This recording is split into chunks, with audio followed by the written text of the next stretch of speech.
Did queens betray their kings with dashing knights? Did monarchs risk their crowns for forbidden love? Did whispers of secret passions shake the very foundations of medieval power? Step back into a time of castles, crowns, and shocking secrets from the 11th to the 16th century. Number 7.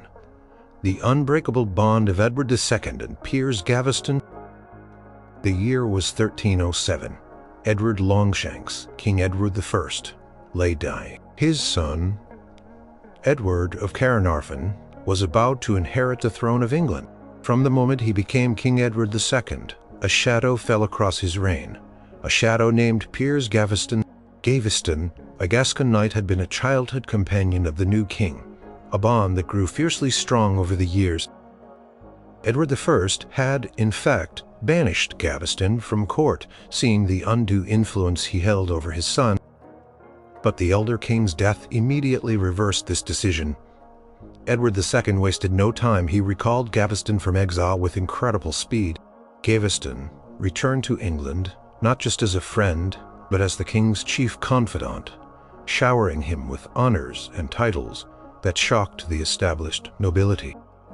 Edward made Gaveston the Earl of Cornwall, a title traditionally reserved for members of the royal family, granted him vast lands, lucrative offices, and even the right to mint coins. During Edward's coronation in 1308, Gaveston was given the esteemed role of carrying St. Edward's crown, walking directly in front of the king. This was a position usually held by a senior peer or even a prince of the blood. The spectacle caused a stir among the English barons, who felt Gaveston had usurped their rightful place and dignity.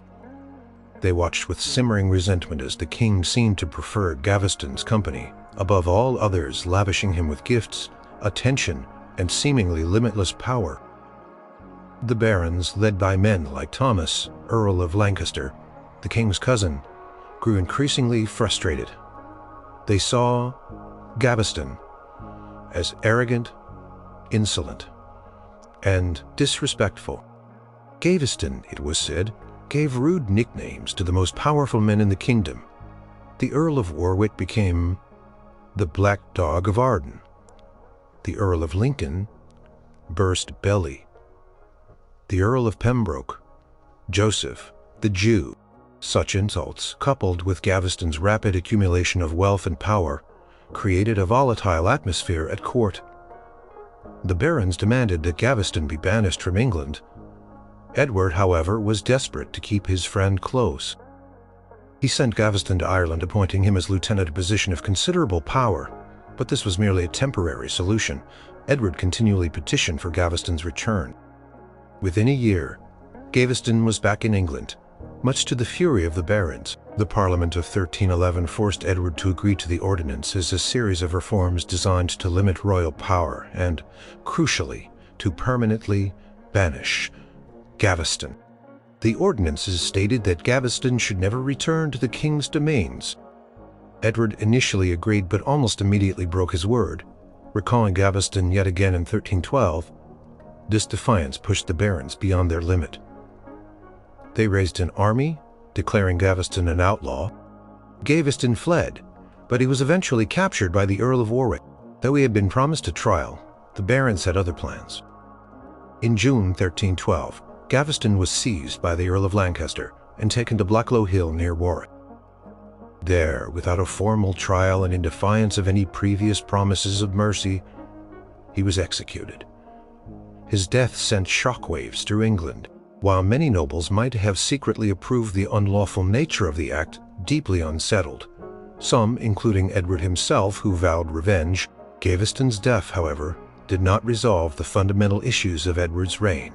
The king soon found another powerful favorite, this time a father and son duo, Hugh Despenser the elder and Hugh Despenser the younger.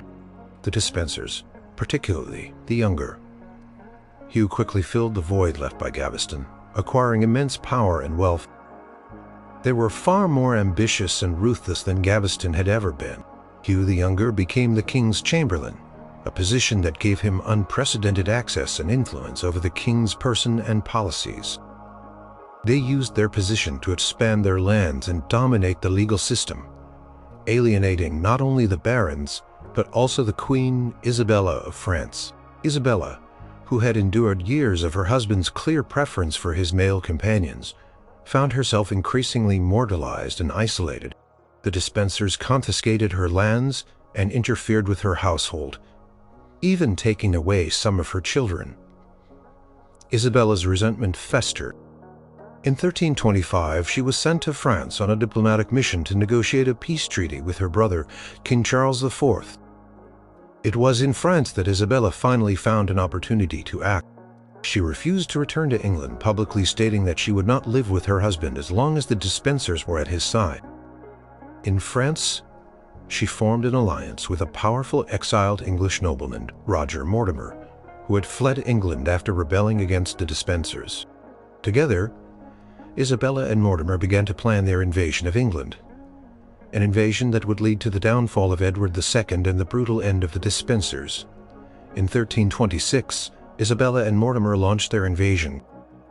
Support for them quickly grew as the Despensers had alienated almost everyone in England. Edward and the Despensers fled, but were eventually captured.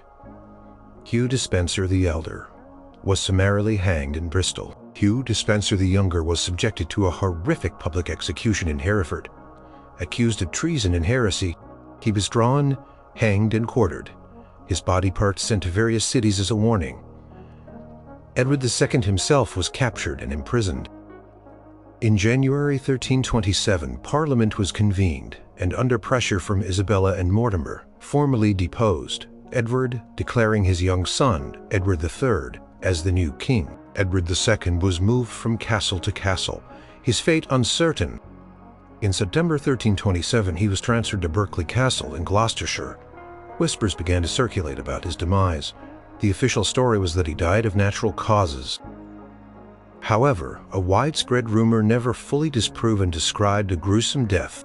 It was said that he was murdered in his bed by having a red-hot poker inserted into his bowels, leaving no external marks, a horrifying end to a king whose reign was defined by his passionate, scandalous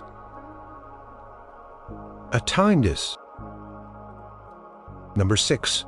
The She-Wolf and Her Lover, Isabella of France and Roger Mortimer. Queen Isabella of France arrived in England in 1308 to marry King Edward II. She was a beautiful, intelligent, and spirited woman, daughter of the powerful French king, Philip IV. Her marriage, however, was a disaster from the start. Edward's overwhelming preference for his male companions, particularly Piers Gaveston, left Isabella feeling neglected, humiliated, and publicly side-eyed. She bore him 4 children, including the future King Edward III, but her personal life was one of increasing misery and isolation. After Gaveston's execution, the king's affections turned to Hugh Despenser, the younger, and his father.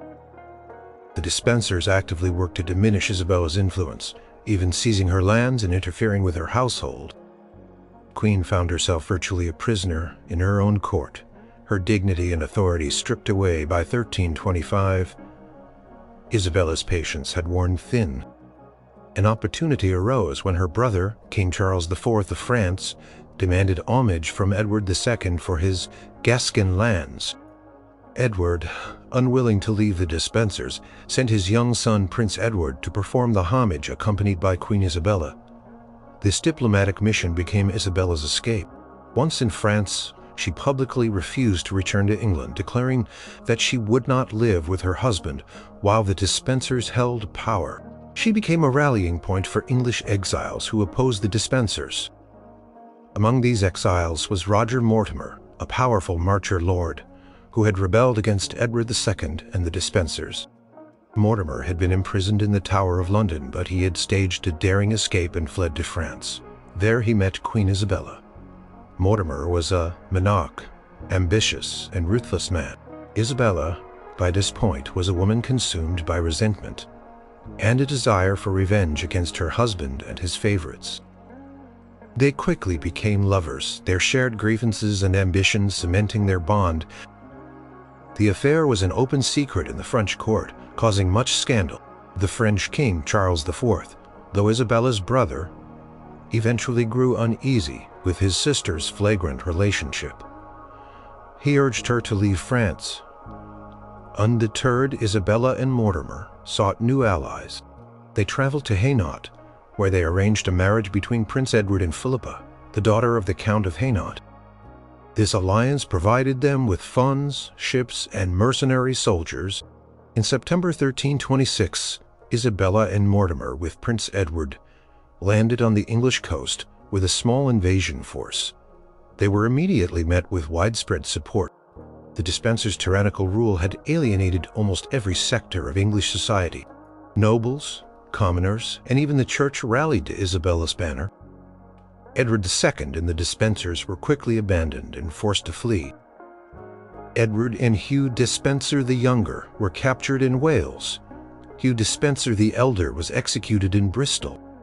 Hugh the Younger suffered a brutal public execution in Hereford. King imprisoned, Isabella and Mortimer moved swiftly. In January 1327, Parliament was assembled, and the decision was made to depose Edward II, declaring his young son Edward III as the new king. Edward II was forced to abdicate his throne, a monumental and unprecedented event in English history. With Edward III on the throne, but still a minor, Isabella and Mortimer effectively ruled England as regents. Mortimer accumulated vast wealth and power, often acting with arrogance and little regard for the concerns of other nobles. He took over many of the Despenser's lands, further enriching himself. The royal treasury was depleted, and the young Edward III felt increasingly mortalized. Mortimer's lavish lifestyle and his obvious dominance over the Queen Mother became a source of growing resentment. Rumors of their continued scandalous relationship fueled public discontent. Mortimer made unpopular decisions, particularly the Treaty of Edinburgh-Northampton in 1328, which formally recognized Scottish independence and settled the long-running war. This treaty was seen by many as a humiliating betrayal of English interests. The young King Edward III, now 17, chafed under Mortimer's oppressive regency. He was advised by trusted companions who saw Mortimer's power as a threat to his own authority. In October 1330, Edward III, with a small group of loyal knights, launched a daring coup.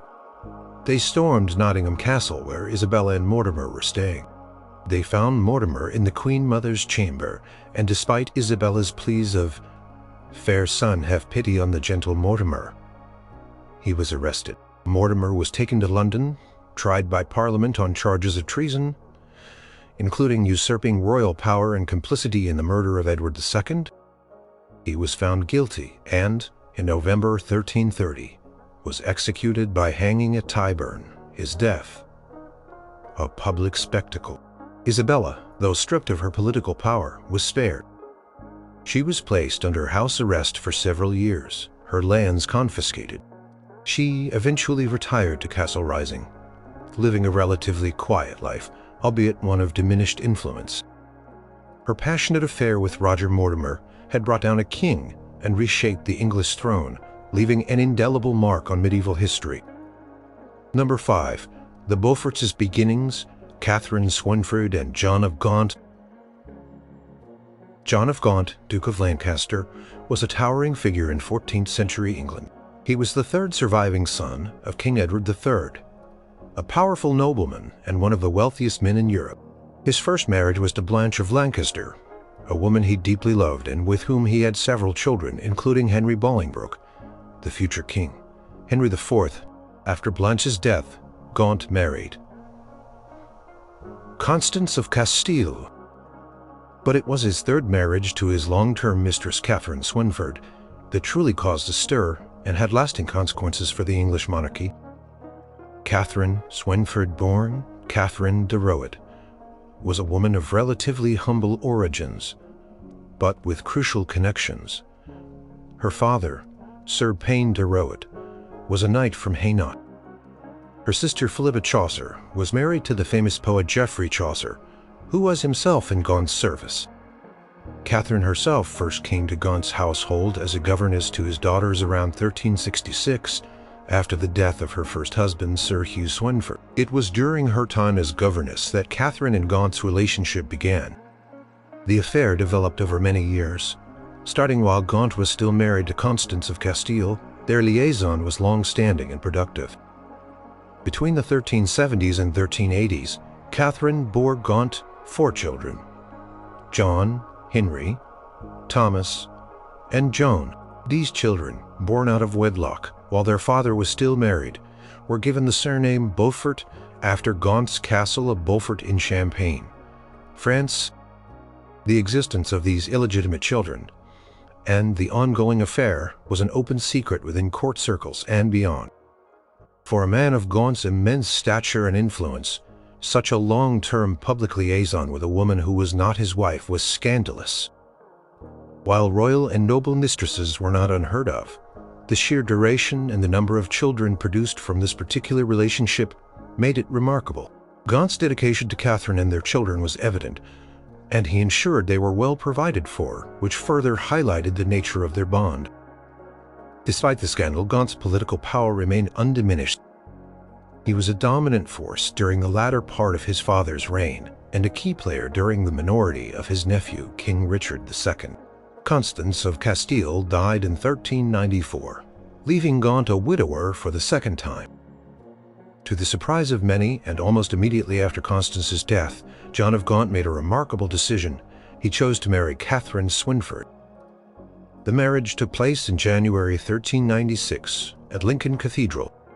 This union, legitimizing a relationship that had endured for over 2 decades and produced 4 illegitimate children, was unprecedented for a member of the English royal family.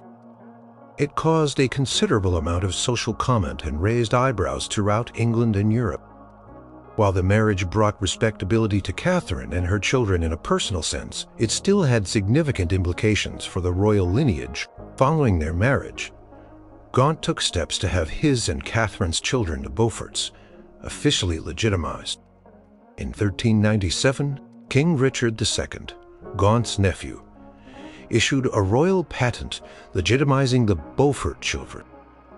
This was a crucial legal step, granting them the same rights as children born within marriage, though it did not explicitly give them a claim to the throne. The legitimation was further confirmed by an Act of Parliament.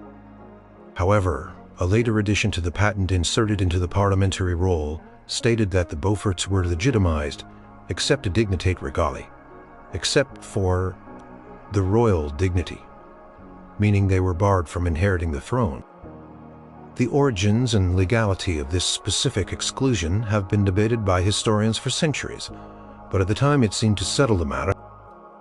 Despite this exclusion, the Beaufort children, particularly John and Henry, rose to prominent positions in English society and politics. Their connections to Gaunt, and now their legitimate royal lineage through his marriage, ensured their influence. The Beauforts became a powerful noble house, playing significant roles in the Wars of the Roses. Most notably, Lady Margaret Beaufort, a granddaughter of John Beaufort Gaunt, and Catherine's eldest son, became the mother of King Henry VII.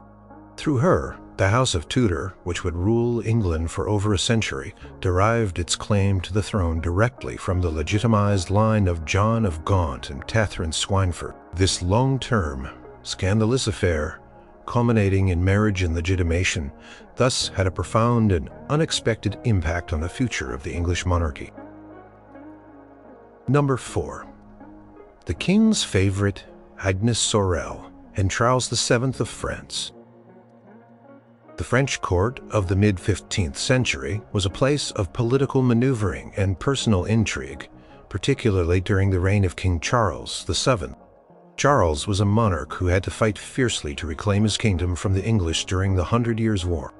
He eventually succeeded, thanks in part to figures like Joan of Arc, but his personal life also became a subject of widespread comment, especially his relationship with Agnes Sorel, a woman who would become known as the first officially recognized royal mistress in French history.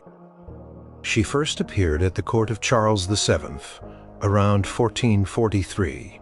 When she was in her early 20s, she quickly caught the king's eye with her striking beauty, sharp wit, and charming demeanor. Charles, who had previously been quite reserved and even melancholy, seemed to blossom under her influence. Their relationship rapidly developed into a passionate affair. What made Agnes Sorel's position so remarkable, and, to some, scandalous, was the openness and public recognition of her status. Unlike previous royal mistresses who might have remained in the shadows, Agnes was openly acknowledged by the king. Charles showered her with lavish gifts, titles, and privileges.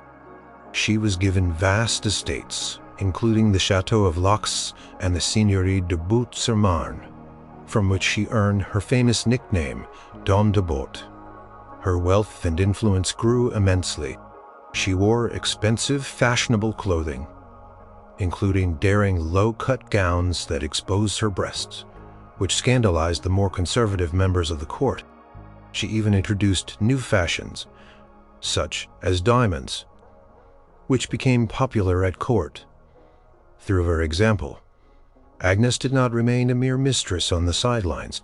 She exerted significant influence over the king, and by extension over state affairs. It was said that she encouraged Charles to be more active in his role as king, and to finish the war with England.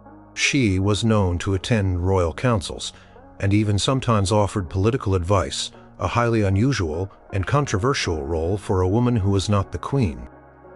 This level of public influence from a non-royal mistress was unprecedented in France. The official Queen Marie of Anjou was effectively sidelined by Agnes's presence. While Marie maintained her dignity and royal position, the king's clear preference for Agnes was a public humiliation. However, Marie of Anjou reportedly tolerated the situation with surprising calm, perhaps because Agnes bore Charles 4 daughters, but no sons, meaning Agnes posed no direct dynastic threat to the queen's children. Agnes Sorel bore Charles VII 4 daughters, Marie, Charlotte, Jean, and another Catherine. King openly acknowledged these children, and they were raised at court, a testament to the openness of their relationship. The births of these royal bastards celebrated at court further cemented Agnes's unique and scandalous position. Agnes's rise to prominence was not without its detractors. Many at court, particularly the older nobility and members of the church, found her conduct and her influence inappropriate and scandalous. They saw her as a corrupting force, a drain on royal resources, and a challenge to the traditional order of the court. There were whispers and rumors about her manipulative nature and her alleged power over the king. In February 1450, Agnes Sorel, then pregnant with her 5th child, suddenly fell ill while traveling to join Charles at Jumièges. She died shortly thereafter at the age of 28. Her sudden death immediately sparked rumors of poison, with fingers pointed at various figures, including the Dauphin Louis, the future King Louis XI, who openly despised Agnes and her influence over his father, while later forensic examinations of her remains revealed a high concentration of mercury, suggesting poisoning. It remains unclear whether it was malicious or due to medical treatment of the time. Agnes Sorel's life and her relationship with Charles VII established a new precedent for royal mistresses in France. Her public role, her influence, and the king's open acknowledgement of her and their children paved the way for later equally powerful royal mistresses who would shape the course of French history. Her story stands as a testament to the powerful and often scandalous role that a king's affection could play in the heart of a medieval court. Number 3. The King's Great Matter. Anne Boleyn and Henry VIII.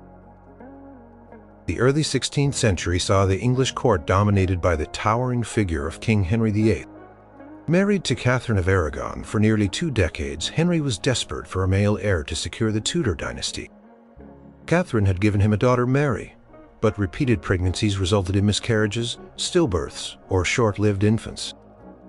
The lack of a male heir became an obsession for Henry, leading him to believe his marriage was cursed by God, citing a passage in Leviticus that forbade a man from marrying his brother's wife. Catherine had previously been married to Henry's older brother Arthur, who died young. Into this dynastic crisis stepped Anne Boleyn. Anne was a lady-in-waiting to Queen Catherine, a clever, cultured, and spirited woman who had spent time at the sophisticated French court. She had a strong personality and captivated Henry. Sometime in the mid-1520s, Henry's attention turned to Anne. Unlike previous women who had become the king's mistresses, Anne refused to be merely a royal concubine. She held firm to her virtue, insisting that she would only yield to the king as his lawful wife. This stance, combined with Henry's growing conviction about the invalidity of his marriage to Catherine, led to what became known as the King's Great Matter, his relentless pursuit of an annulment from Catherine. This was not a simple divorce, but a declaration that the marriage had never been valid in the eyes of God. For years, Henry pursued the annulment through Pope Clement VII, but the Pope, under the influence of Catherine's nephew, the Holy Roman Emperor Charles V, refused to grant it. Henry's desire for Anne and his desperation for a male heir became intertwined with his growing frustration with the Pope's authority. He began to challenge the very supremacy of the Pope over English affairs. With the advice of his new chief minister, Thomas Cromwell, and the newly appointed Archbishop of Canterbury, Thomas Cranmer, Henry took radical steps. In 1533, Cranmer presided over a court that declared Henry's marriage to Catherine null and void, and his marriage to Anne Boleyn, which had secretly taken place earlier that year, valid. This dramatic act severed England's ties with the Roman Catholic Church. The Act of Supremacy in 1534 declared Henry the supreme head of the Church of England, effectively creating a new state church. This break from centuries of religious tradition was a monumental and deeply scandalous event across Europe. Anne was crowned Queen of England in a lavish ceremony, a defiance of both papal authority and traditional expectations. The new queen, however, faced immense pressure. She was unpopular with the common people who largely supported Catherine of Aragon. Her primary duty was to provide the king with a son.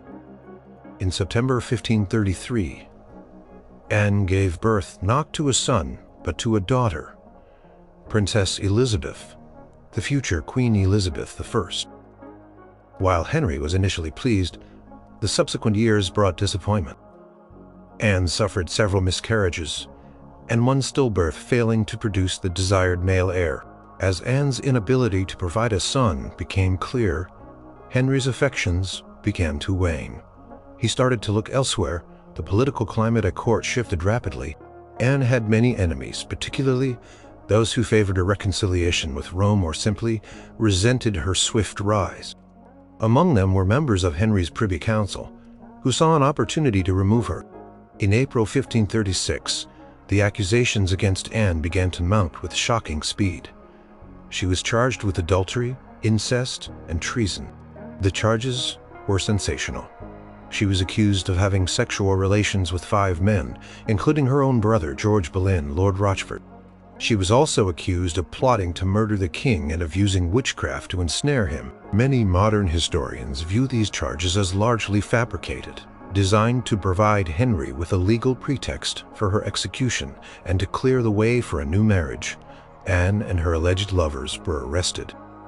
The trials that followed were swift and lacked due process, with little evidence presented beyond forced confessions and rumor. All those accused were found guilty. On May 17, 1536, her brother George Boleyn and the other 4 men were executed. 2 days later, on May 19, 1536, Anne Boleyn herself was beheaded on Tower Hill. Within the confines of the Tower of London, she walked calmly to the scaffold, making a dignified speech before she was executed by a French swordsman. Her execution, on charges that many believed to be spurious, shocked Europe. Within days of Anne's death, Henry VIII married Jane Seymour, his 3rd queen.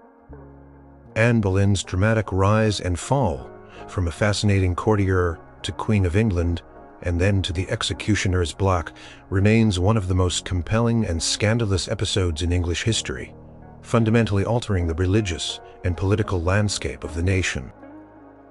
Number 2. The Queen, the Murder, and the Marriage. Mary, Queen of Scots, and James Hepburn, Earl of Bothwell. Mary, Queen of Scots, was a figure of immense allure and tragedy. She returned to Scotland in 1561, after spending her youth in France, where she had been queen consort. She was a Catholic monarch in a fiercely Protestant country, a challenge from the outset.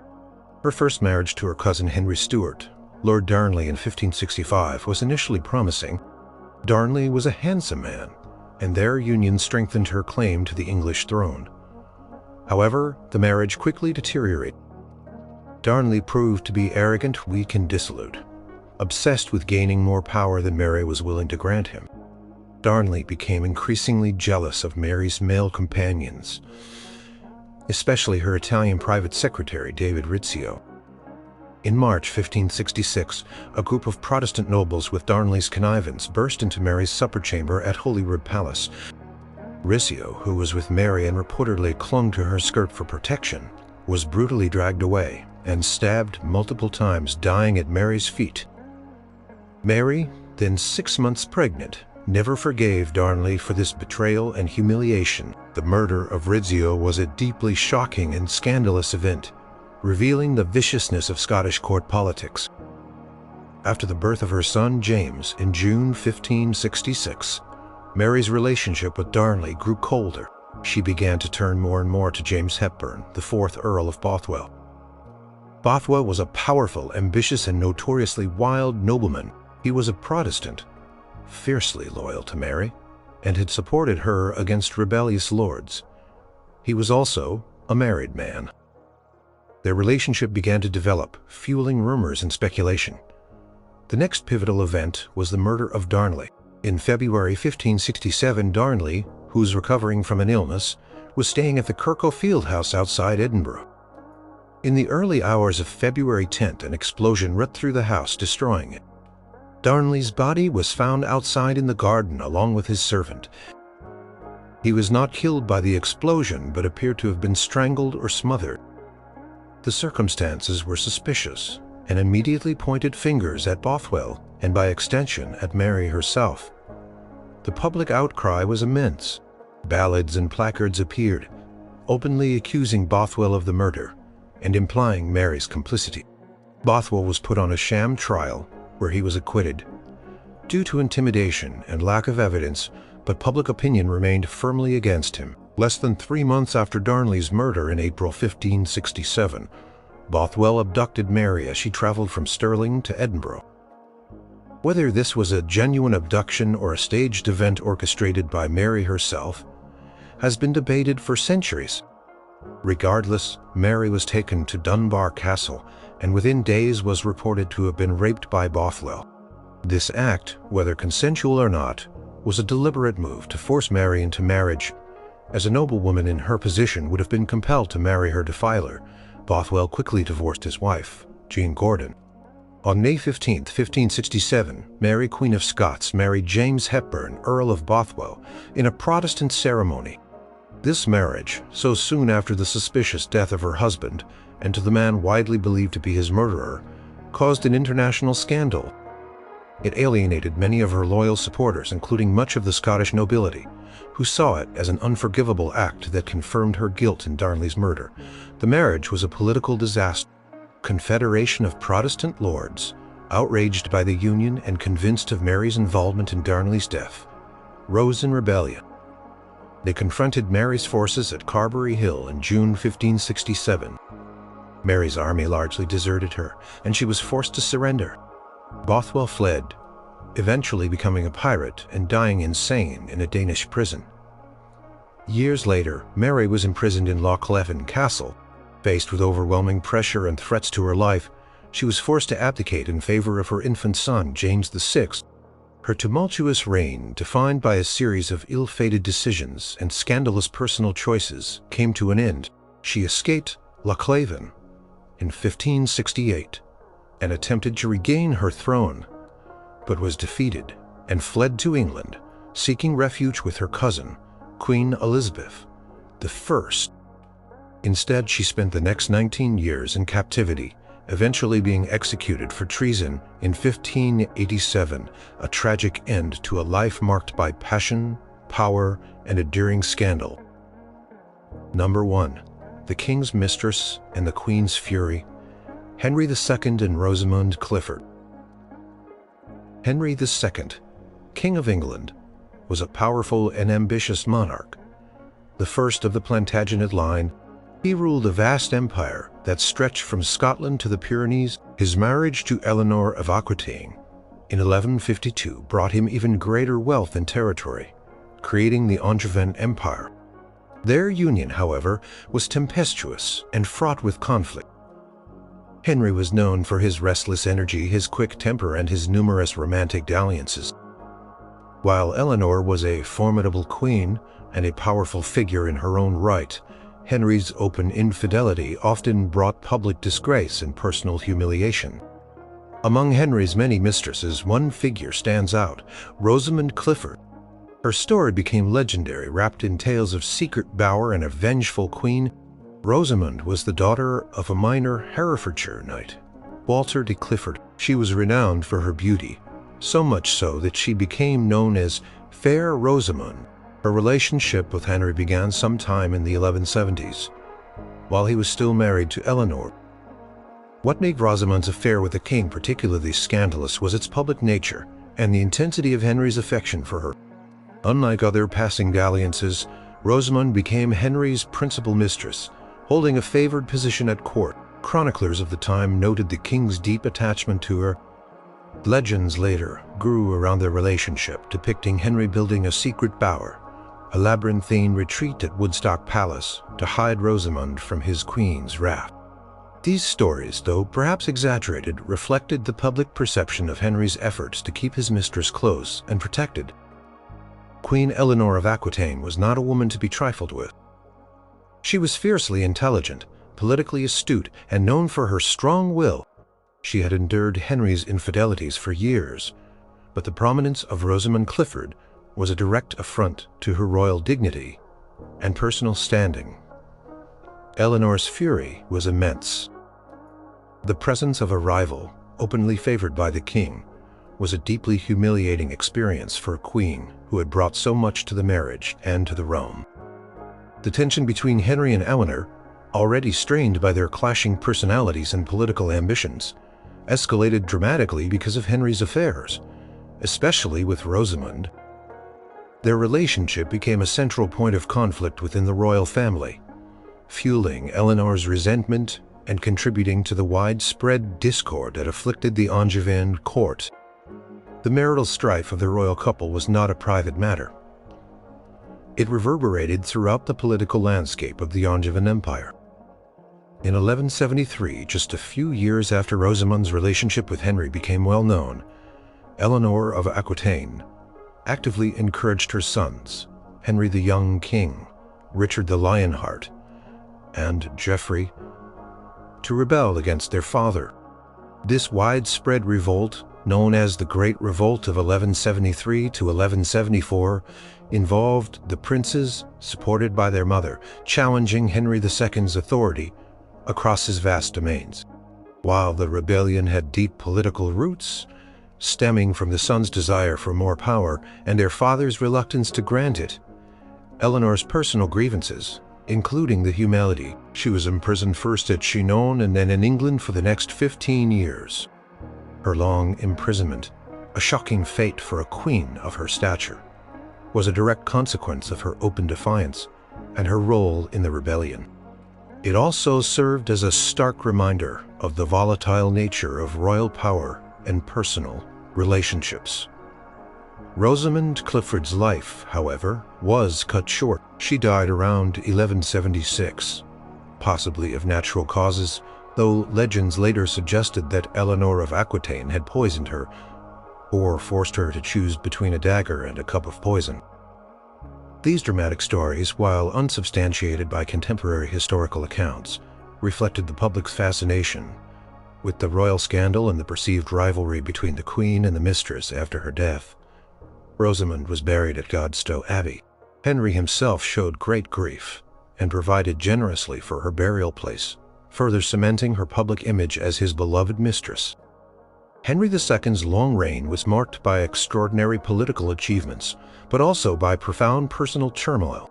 His affair with Rosamund Clifford and the subsequent fury of Eleanor of Aquitaine became a vivid example of how personal passions spill over into the public arena, ignite rebellion, and fundamentally reshape the lives of even the most powerful figures in medieval Europe.